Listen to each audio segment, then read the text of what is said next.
गार्गी का जन्म ऋग्वेद के युग में एक प्राचीन ब्राह्मण परिवार में हुआ था। उनका परिवार वैदिक शिक्षा और अध्यात्म में विश्वास रखता था और इसी माहौल में गार्गी का विकास हुआ। प्राचीन भारतीय समाज में महिलाओं का योगदान ज्यादा प्रमुख नहीं था, लेकिन गार्गी ने इस प्रथा को तोड़ा। यह समय वैदिक युग का था जब समाज पुरुष प्रधान था, लेकिन गार्गी जैसी विदुषी ने अपने ज्ञान और शिक्षा के माध्यम से दार्शनिक चर्चा में एक विशेष स्थान बनाया। जब आज हम गार्गी के जीवन को देखते हैं तो हम समझते हैं कि उन्होंने अपने समय के नियम और सामाजिक बंधनों को तोड़कर एक नया रास्ता बनाया। वैदिक युग में शिक्षा का महत्व सबसे ऊपर था। विद्या का अध्ययन उस समय के जीवन का मूल आधार था। गार्गी को भी अपने बचपन से ही वैदिक शिक्षा प्राप्त हुई। उन्होंने वेद, दर्शन यानी फिलॉसफी और न्याय यानी लॉजिक का ज्ञान अपने परिवार और गुरुकुल से प्राप्त किया। वैदिक शिक्षा सिर्फ पुस्तक ज्ञान तक सीमित नहीं थी, बल्कि ये जीवन के सार को समझने का एक माध्यम थी। गार्गी के लिए ये शिक्षा एक आत्मा की खोज थी, जो उनके दर्शन के विचारों में आगे चलकर दिखाई देती है। एक लड़की के रूप में जो वेद और दर्शन में इतनी रुचि रखती थी, गार्गी अपने समकालीन विदुषियों और दार्शनिकों के बीच एक अलग पहचान बनाने लगी थी। उन्होंने ब्रह्म यानी अल्टीमेट रियलिटी और आत्मा यानी सोल के कॉन्सेप्ट्स को अपने अध्ययन का केंद्र बनाया, जो उनका जीवन भर के लिए एक महत्वपूर्ण विषय बना रहा। गार्गी का ये ज्ञान उनके दार्शनिक चिंतन और प्रश्न पूछने की क्षमता से प्रकट होता है, जिसे आगे के समय में हम सभाओं और वाद विवादों में देखते हैं। उनका योगदान उपनिषदों में भी देखने को मिलता है, खासकर बृहदारण्यक उपनिषद में। यह उपनिषद वैदिक दर्शन के सबसे महत्वपूर्ण ग्रंथों में से एक है, जिसमें गार्गी की स्थिति एक अत्यंत ज्ञानी और प्रश्नकारी के रूप में है। गार्गी ने ब्रह्म यानी अल्टीमेट रियलिटी के सिद्धांत पर प्रश्न किया। ये प्रश्न उन्होंने महर्षि यज्ञवल्क्य से किया था, जो उस समय के एक बड़े दार्शनिक और उनके गुरु भी थे। गार्गी के प्रश्न सीधे और आसान नहीं थे, बल्कि बड़े गहरे थे। उन्होंने यज्ञवल्क्य से ये पूछा कि जो ये जगत है, जो हम देखते हैं, जो सब कुछ है, ये किस चीज पर आधारित है? ये प्रश्न वैदिक दर्शन के सबसे महत्वपूर्ण सवालों में से एक बन गया, क्योंकि इस प्रश्न के माध्यम से गार्गी ने ब्रह्म के अस्तित्व और उसके स्वरूप पर चर्चा की। बृहदारण्यक उपनिषद के माध्यम से गार्गी ने ब्रह्म और आत्मा के संबंध पर जो प्रश्न पूछे, उन्होंने दार्शनिकों के बीच एक नई धारा को जन्म दिया। गार्गी के विचार में आत्मा यानी सोल, ब्रह्म यानी यूनिवर्सल रियलिटी और विश्व यानी यूनिवर्स के बीच का संबंध एक प्रमुख चिंतन का विषय था। उन्होंने आत्मा को एक व्यक्ति का मूल तत्व माना, लेकिन उनका विचार इस बात पर केंद्रित था कि ये आत्मा किसी व्यक्ति तक सीमित नहीं है। गार्गी के लिए आत्मा एक समस्त तत्व का हिस्सा था, जो ब्रह्म के साथ जुड़ा हुआ है। यानी एक व्यक्ति की आत्मा और विश्व के मूल तत्व यानी ब्रह्म के बीच एक गहरा संबंध है। इसका अर्थ ये था कि व्यक्ति का अस्तित्व सिर्फ उसके शारीरिक रूप तक सीमित नहीं है, बल्कि आत्मा एक अनंत तत्व का हिस्सा है जो सर्वव्यापी है। ये विचार उनके समकालीन दार्शनिकों से अलग था, क्योंकि कई दार्शनिक आत्मा को व्यक्ति के शरीर तक सीमित करते थे। गार्गी ने आत्मा और ब्रह्म के इस संबंध को समझने के लिए ज्ञान की खोज को जरूरी माना। उनके लिए आत्मा की अनंतता यानी इन्फिनिटी ऑफ द सोल का अर्थ ये था कि व्यक्ति को अपने अस्तित्व के मूल को समझने के लिए आत्मा को विश्व के तत्व से जोड़कर देखना चाहिए। इस विचार ने वैदिक दर्शन के अद्वैत सिद्धांत यानी नॉन डुअलिटी को मजबूत किया, जिसमें कहा गया है कि आत्मा और ब्रह्म अलग नहीं है, दोनों एक ही हैं।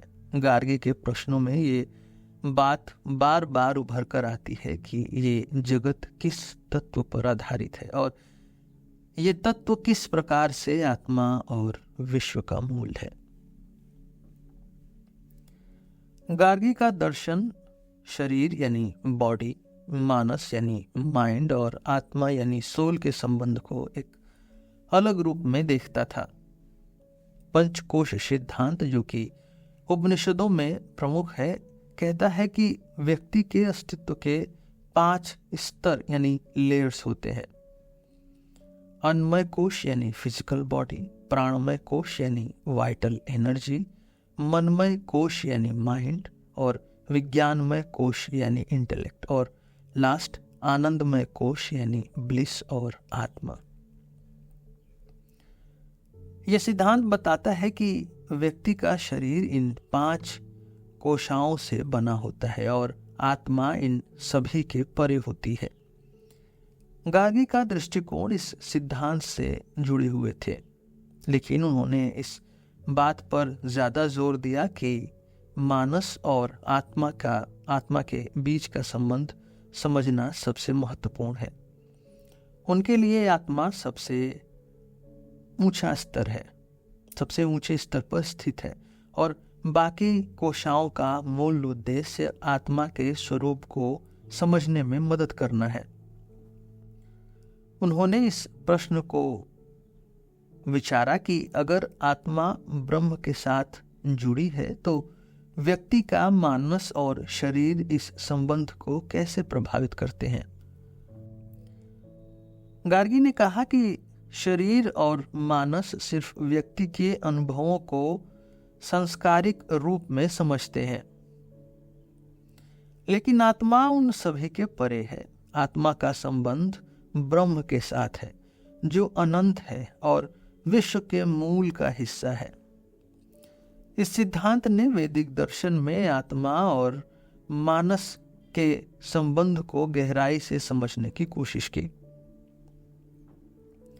गार्गी के जीवन और मृत्यु के विचार वैदिक दर्शन के मोक्ष यानी लिबरेशन सिद्धांत से जुड़े हुए हैं। उनका मानना था कि जीवन और मृत्यु एक अनिवार्य सत्य है, लेकिन मृत्यु के बाद का जीवन आत्मा के अनंत यात्रा का एक हिस्सा है।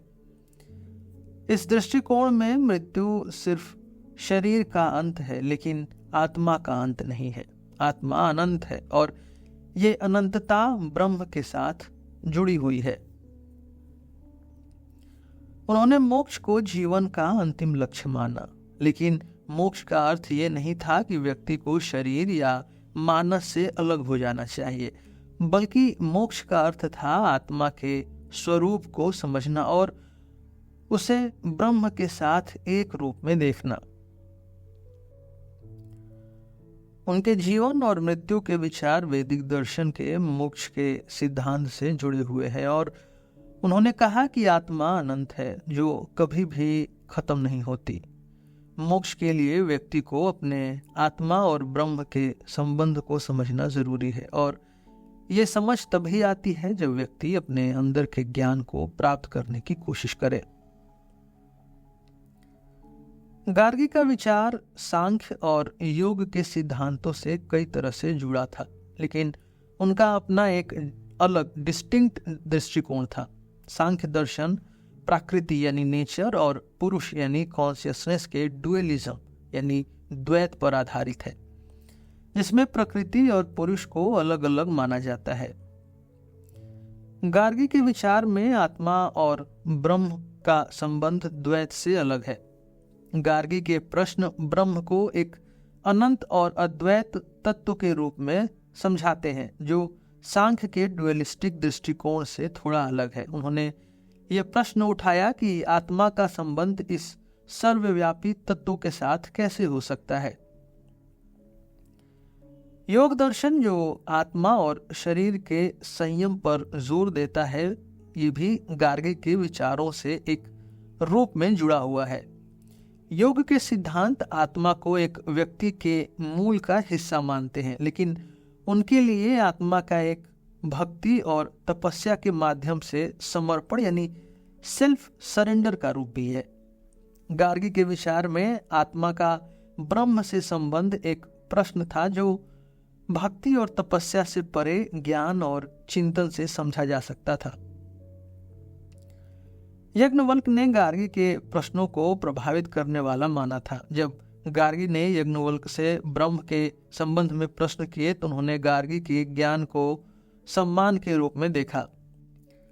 बाद के समय के दार्शनिक जैसे कि शंकराचार्य ने गार्गी के अद्वैत सिद्धांत को समझने की कोशिश की। उनका मानना था कि गार्गी ने जो प्रश्न उठाए उनमें अद्वैत और आत्म ब्रह्म के एक रूप होने की जो सोच थी, उससे उनका योगदान और भी महत्वपूर्ण बन जाता है।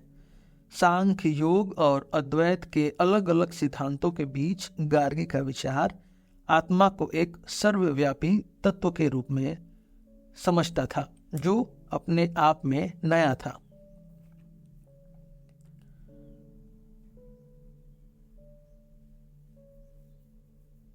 गार्गी के वाद विवाद को अगर हम वेस्टर्न दर्शन के संदर्भ में देखें तो उनका योगदान सोक्रेटिस यानी सुकरात के डायलॉग्स के साथ काफी मिलता जुलता है। सोक्रेटिस ने भी अपने समय के प्रमुख दार्शनिकों और लोगों से सवालों के माध्यम से बातचीत की, जो ज्ञान और चिंतन का बढ़ावा देने का एक महत्वपूर्ण माध्यम था। गार्गी का वाद विवाद भी इसी तरह से ज्ञान और सच को खोजने का एक प्रक्रिया थी। जब सोक्रेटिस अपने डायलॉग्स में अपने प्रश्नों के माध्यम से एक नई दृष्टि प्रदान करते हैं, गार्गी भी कुछ ऐसे ही अपने प्रश्नों के माध्यम से आत्मा और ब्रह्म के संबंध को खोजने का प्रयास करती हैं। सोक्रेटिस के डायलॉग्स अक्सर मोरालिटी और एथिक्स पर केंद्रित होते थे, लेकिन गार्गी के डायलॉग्स मेटाफिजिकल विचारों को समझने का एक प्रयास होते थे। लेकिन दोनों दार्शनिक के बीच जो एक चीज मिलती है वो है प्रश्न पूछने की क्षमता। दोनों ने अपने प्रश्नों के माध्यम से अपने समाज में एक नई सोच को बढ़ावा दिया।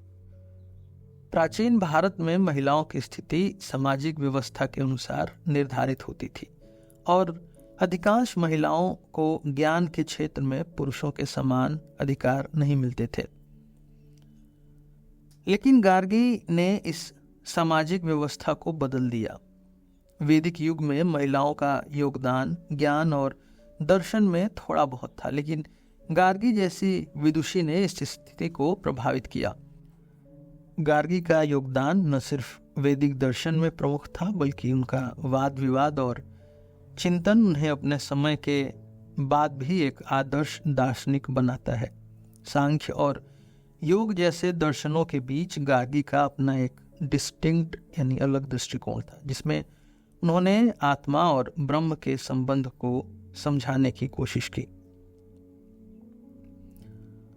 उनका दार्शनिक योगदान स्त्री और पुरुष की व्यवस्था से परे था और उन्होंने अपने ज्ञान और प्रश्नों के माध्यम से समाज में अपनी जगह बनाई। गार्गी का तुलनात्मक अध्ययन उन्हें सोक्रेटिक डायलॉग्स के समकक्ष लाता है, जहां दोनों में अपने प्रश्नों से ज्ञान और चिंतन को बढ़ावा दिया। उनका वाद विवाद और दार्शनिक चिंतन आज भी प्रेरणा का स्रोत है और उनके योगदान को समझना एक दार्शनिक यात्रा है जो हमारे समाज और सोच को समृद्ध कर सकती है। आज के लिए बस इतना ही। हम फिर मिलेंगे आपसे एक नए एपिसोड में एक नए टॉपिक के साथ। मेरा नाम है रोहित और आप सुन रहे थे सिलेबस विद रोहित। धन्यवाद।